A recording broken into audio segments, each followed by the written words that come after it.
بسم اللہ الرحمن الرحیم بسم اللہ الرحمن الرحیم الحمد للہ والصلاة علی اہلہا۔ عزیز طلبہ، السلام علیکم ورحمۃ اللہ وبرکاتہ۔ شرح الامہ اول کتاب الصلاۃ درس نمبر 19 میں ابتدائی نوافل کا مفہوم بیان کیا جائے گا اور ان کے اوقات مکروہ کو ذکر کیا جائے گا۔ اس درس کے مطالب میں ابتدائی نوافل کا مفہوم اور معنی شامل ہے، نوافل ذات سبب کے مصادیق کو ذکر کیا جائے گا اور متعلقہ مسائل و فروعات و روایات و آراء فقہی کا بھی تذکرہ ہوگا۔ سب سے پہلے عبارت کو دیکھتے ہیں۔ فرمایا وَتُكْرَهُ النَّافِلَةُ الْمُبْتَدِئَةُ وَهِيَ الَّتِي يُحْدِثُهَا الْمُصَلِّي تَبَرُّعًا فَإِنَّ الصَّلَاةَ قُرْبَانُ كُلِّ تَقِيٍّ وَاحْتُرِزَ بِهَا عَنْ ذَاتِ السَّبَبِ كَصَلَاةِ الطَّوَافِ وَالْإِحْرَامِ وَتَحِيَّةِ الْمَسْجِدِ بَعْدَ دُخُولِهِ وَالزِّيَارَةِ عِنْدَ حُصُولِهَا وَالْحَاجَةِ والاستخارۃ والشکر وقضاء النوافل مطلقا۔ فرماتے ہیں نماز نافلہ مبتدیہ مکروہ ہوتی ہے چند اوقات میں، جن کی تفصیل بعد میں بیان کی جائے گی۔ تو یہ شہید اول کی عبارت ہے کہ ابتدائی نوافل کچھ اوقات میں مکروہ ہوتے ہیں۔ تو شہید ثانی اس کی تعریف فرماتے ہیں وَهِيَ الَّتِي يُحْدِثُهَا الْمُصَلِّي تَبَرُّعًا۔ ابتدائی نوافل وہ ہوتے ہیں جس کو نماز گزار تبرعاً یعنی بغیر کسی سبب کے وہ کیا کرتا ہے، ان کو انجام دیتا ہے، یعنی ان کو واجب نمازوں کے ساتھ جو مستحبات مقرر ہوئے ہیں جن کو راتبہ کہتے ہیں ان میں بھی شامل نہیں ہوتے، اور اس کے علاوہ بھی کوئی اس کا خاص سبب نہیں ہوتا، اس کے بغیر وہ ان کو انجام دیتا ہے۔ مستحب نمازیں جتنا پڑھے انسان وہ اچھا ہوتا ہے اور قار ثواب ہے۔ فَإِنَّ الصَّلَاةَ قُرْبَانُ كُلِّ تَقِيٍّ، چونکہ احادیث میں آیا ہے کہ نماز ہر متقی کی قربانی ہے اور اس کے قرب اور خدا کے تقرب کا ذریعہ ہے۔ وَاحْتُرِزَ بِهَا عَنْ ذَاتِ السَّبَبِ، اور اس تعریف کے ذریعے یعنی مبتدیہ کی قید لگا کر احتراز اور اجتناب کیا گیا ہے اس نافلہ سے جس کا کوئی سبب موجود ہو۔ تو نافلہ جو نمازیں ہوتی ہیں یا تو وہ راتبہ ہوتی ہیں جو واجب یومیہ نمازوں کے ساتھ مصحب ہوئی ہیں، یا پھر غیر راتبہ ہوتی ہیں۔ غیر راتبہ میں اگر ان کا کوئی سبب ہو تو پھر وہ بھی ان اوقات میں جن میں ابتدائی نوافل مکروہ ہوتے ہیں وہ پھر مکروہ نہیں ہوں گی۔ اگر ابتدائی نافلہ ہو اور اس کا کوئی سبب بھی نہ ہو تو پھر وہ جا کر ان اوقات میں مکروہ ہوگی جن کی تفصیل بعد میں آ رہی ہے۔ تو ذات سبب نوافل کون سے ہوتے ہیں؟ جن کے خاص اسباب موجود ہیں شریعت میں، کا صلاۃ طواف ہے، جیسے نماز طواف ہے۔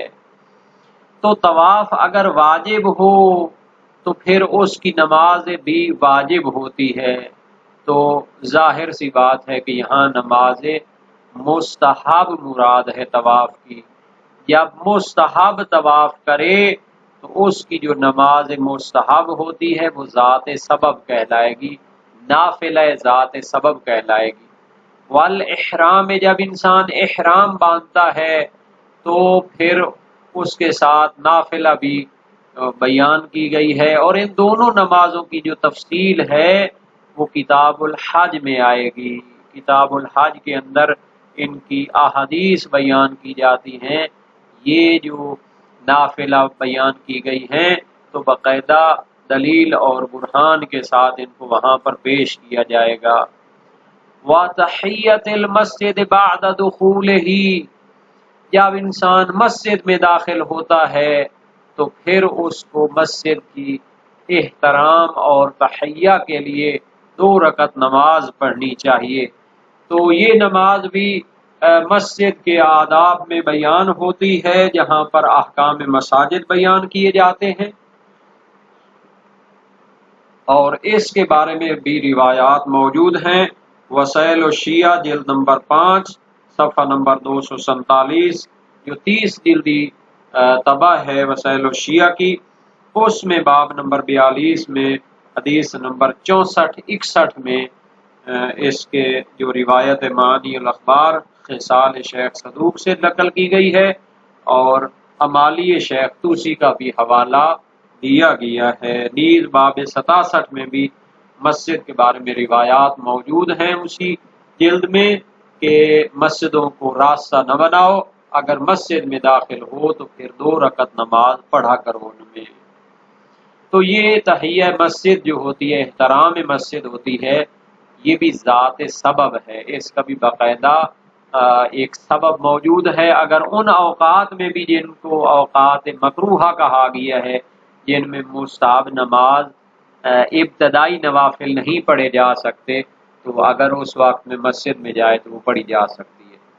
وَالزِّيَارَةِ عِنْدَ حُصُولِهَا، اور نماز زیارت معصومین، جب انسان معصومین نبی اکرم صلی اللہ علیہ وآلہ وسلم اور ائمہ اہل بیت کی مزارات کی زیارت کرتا ہے تو ان کی زیارت بھی منقول ہے، اور ان کے ساتھ زیارت کی غسل اور باقی مستحبات کے ساتھ 2 رکعت نماز زیارت بھی منقول ہے، جن کی تفصیل مفاتیح الجنان میں اور باقی دعاؤں اور زیارتوں کی کتابوں میں موجود ہے۔ تو یہ بھی اہل بیت سے منقول ہیں۔ تو اگر انسان ان اوقات میں کہ جن میں نوافل ابتدائی مکروہ ہوتے ہیں زیارت کا شرف حاصل کرتا ہے، تو وہ ان اوقات میں نماز زیارت پڑھ سکتا ہے۔ والحاجت، اور نماز حاجت، یعنی انسان کی کوئی مشکل ہے، کوئی خدا تعالی سے حاجت مانگنا چاہتا ہے، تو اس کے لیے بھی بہت زیادہ نمازیں اور دعائیں وغیرہ منقول ہیں۔ تو اگر ان اوقات میں کہ جن میں نوافل ابتدائی مکروہ ہوتے ہیں انسان خدا کی بارگاہ میں نماز حاجت پڑھنا چاہتا ہے تو وہ پھر پڑھ سکے گا، کیونکہ یہ ذات سبب ہو جائے گی۔ والاستخارۃ، اچھا استخارے کے کئی طریقے منقول ہیں، تسبیح والا استخارہ، صدقہ خیرات دے کے انسان جو ہے نا جی خدا سے طلب خیر کرے، اور ایک استخارہ ہے کہ انسان خدا کی بارگاہ میں نماز پڑھے اور اس سے دعا کرے۔ تو اگر ان اوقات میں کہ جن میں نوافل ابتدائی مکروہ ہوتے ہیں نماز استخارہ پڑھی جائے تو یہ نماز استخارہ ذات سبب ہوگی، ایک خاص سبب جو خود شریعت نے اس کے بارے میں جو ہے نا جی وضاحت کی ہے اور اس کی اجازت دی ہے، تو اگر ان اوقات میں بھی پڑھے گا تو اس میں کوئی حرج نہیں ہے۔ والشکر، نماز شکر، انسان کو خدا کی نعمات ملتی ہیں، سورہ رحمان میں جو ہے نا جی انسان کو متوجہ کیا گیا ہے، اور باقی بہت سی آیات میں فَبِأَيِّ آلَاءِ رَبِّكُمَا تُكَذِّبَانِ، کہ اللہ کی کون کون سی نعمتیں انسان جھٹلا سکتا ہے۔ تو جب اس کو نعمت ملتی ہے تو سیرت اہل بیت میں ہے، امام سجاد علیہ السلام کی سیرت تھی کہ وہ شکرانے کی بہت زیادہ نمازیں پڑھتے تھے، جب وہ نعمات الہی کی طرف توجہ فرماتے تو اللہ کی بارگاہ میں سجدہ کرتے اور نماز پڑھتے تھے۔ تو یہ جو نماز شکر ہوتی ہے یہ بھی ذات سبب ہے اور باقاعدہ اہل بیت کی طرف سے منقول ہے۔ تو یہ بھی کیا ہوگی، ان اوقات میں بھی اگر خدا کی نعمات کو یاد کر کے نماز پڑھی جائے تو پھر وہ ذات سبب میں داخل ہو جائے گی۔ ایک اہم ترین باب جو کہ ابھی اس کو سمجھنے کی ضرورت ہے، جو کہ بہت سے لوگ تو واجب نمازوں کو جناب علی وہ بخشانے کے چکر میں ہوتے ہیں اور جناب علی ان میں سستی کر بیٹھتے ہیں۔ یہ جو مستحب نمازیں ہیں یومیہ واجب کے ساتھ، اگر انسان سے اپنے اوقات میں رہ جائیں تو ان کی جو قضا کرنا ہے یہ بھی مستحب ہے۔ قضاء ان نوافل مطلقہ، چاہے دن کی نافلہ ہوں چاہے رات کی نافلہ جو ہیں وہ رہ جائیں انسان سے، تو جس وقت بھی ان کو وہ قضا کرنا چاہے تو وہ ان کی قضا کر سکتا ہے، ان کا حکم دیا گیا ہے۔ خود اسی شرح الامہ میں قضاء کے باب میں یہ شہید اول اور ثانی کا نظریہ آ رہا ہے، یستحب قضاء النوافل الراتبۃ فإن عجز تصدق، اگر جو ہے انسان سے راتبہ نمازیں جو نوافل ہیں یومیہ وہ اپنے وقت پہ رہ جاتے ہیں تو پھر ان کی قضا کرنی چاہیے۔ اگر قضا سے عاجز ہو تو پھر ان کے بدلے میں صدقہ دے دے۔ صحیح ہے عبداللہ بن سنان اور پھر ایک دوسری صحیح و سند روایت اس کی نقل ہے تفصیل کے ساتھ، وسائل الشیعہ جلد 4 صفحہ 75 میں باب نمبر 18، اس میں 6-7 روایات منقول ہیں اہل بیت کی طرف سے اور صحیح و سند روایتیں عبداللہ بن سنان کوفی جو اپنے دور میں وزیر مشیر تھے اور بہت بڑی پرسنالٹی اور شخصیت تھے، ان کے ذریعے یہ روایات منقول ہیں کہ انسان کو راتبہ نمازیں وہ تاکید کے ساتھ پڑھنی چاہیے، اور اگر آپ نے وقت پر رہ جاتی ہیں تو ان کو پھر بعد میں قضا کرنا چاہیے۔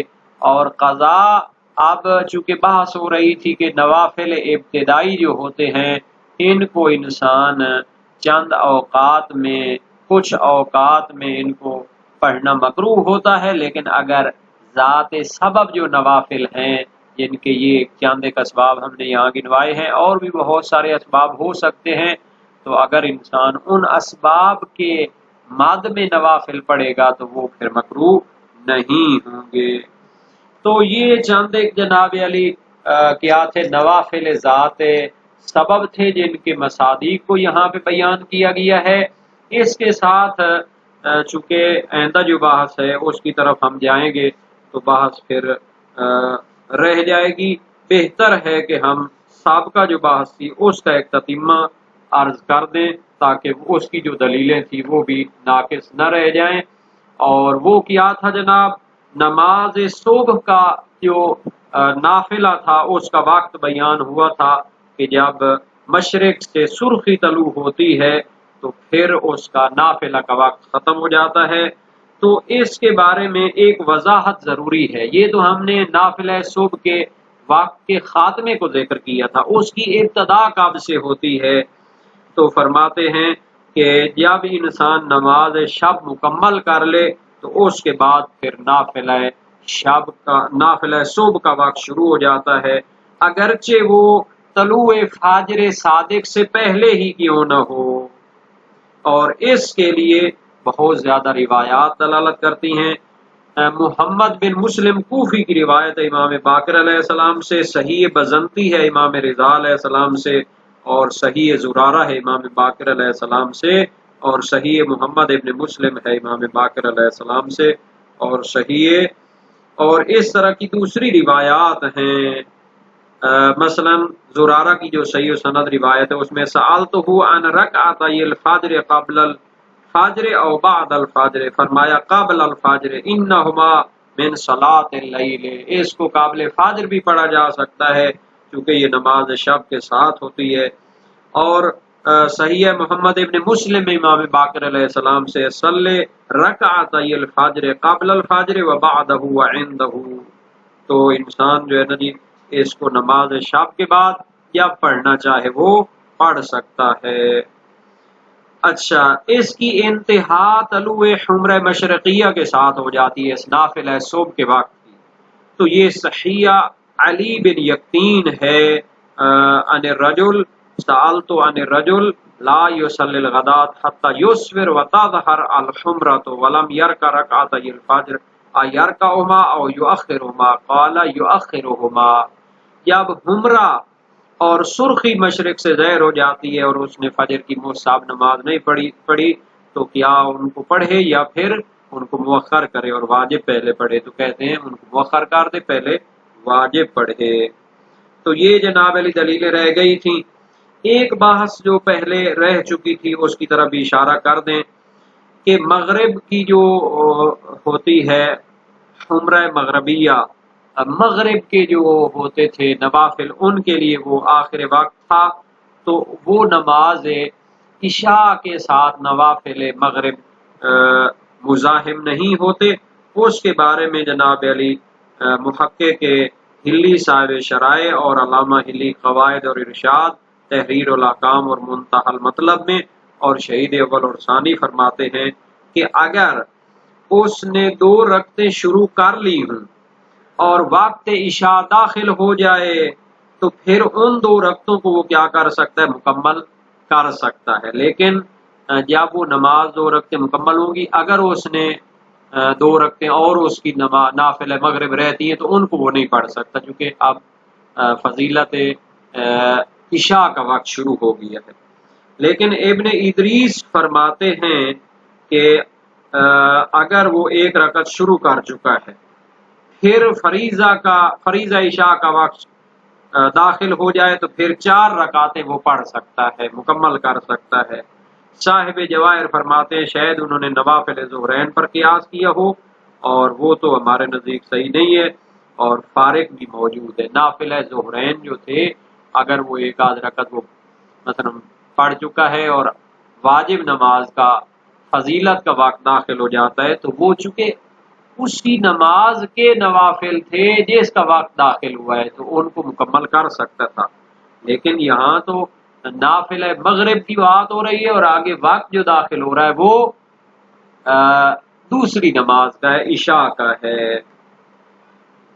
اور اس کے ساتھ ایک چیز جو ہے اس کی طرف بھی اشارہ کر دیں، وہ ہم اشارہ نہ کر سکے کہ نافل ظہرین جب 1 رکعت تو اس نے پڑھ لی اور پھر واجب کی فضیلت کا وقت شروع ہو گیا تو ان کی باقی ساری رکعتیں ان کو مکمل کر سکتا ہے۔ عمار صاباتی کی روایت امام صادق علیہ السلام سے، اور یہ جناب علی موجود ہے باب نمبر 40 ابواب المواقیت میں، حدیث نمبر 1۔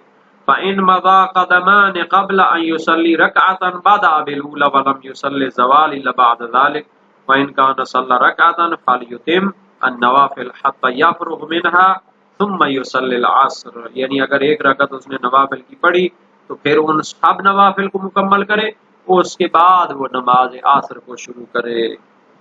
تو اسی طرح جناب علی نماز شب کے بارے میں تھا کہ اگر وہ کیا ہے اس کی چند رکعتیں پڑھ چکا ہے، 4 رکعتیں پڑھ چکا ہے اور پھر نماز فجر کا وقت داخل ہو جاتا ہے تو وہ باقی 4 رکعتیں اور شفع اور وتر کو بھی مکمل کر سکتا ہے، تو اس کے بعد نافل صبح پڑھے۔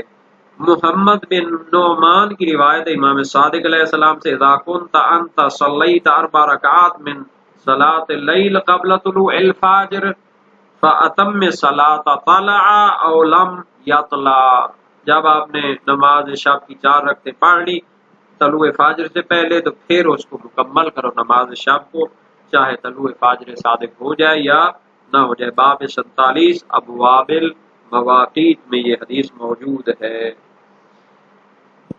اور یہ جو کہا گیا ہے کہ جناب نماز شب میں شفع اور وتر بھی داخل ہے تو روایات میں بھی اطلاق پایا جاتا ہے اور علماء کے بیانات میں بھی پایا جاتا ہے۔ معاویہ بن وہب کی روایت امام صادق علیہ السلام سے، اور یہ باب نمبر 46 میں ابواب المواقیت میں موجود ہے کہ ان میں 8 رکعتوں کو نماز شب قرار دیا گیا ہے، جبکہ شفع اور وتر کو وقت کے لحاظ سے نماز شب کے تابع قرار دیا گیا ہے، تو ان کو بھی نصف شب کے بعد پڑھا جا سکتا ہے۔ صحیح فضیل بن یسار ہے ان رسول اللہ کان یصلی بعد ما ینتصف اللیل 13 رکعات، تو یہ باب نمبر 43 میں ابواب المواقیت میں موجود ہے۔ تو یہ جو ہے چیزیں کچھ رہ گئی تھی ان کی طرف بھی اشارہ ہو گیا، اور انشاءاللہ باقی جو باتیں ہیں ان کو بعد میں بیان کیا جائے گا۔ بارک اللہ فیکم۔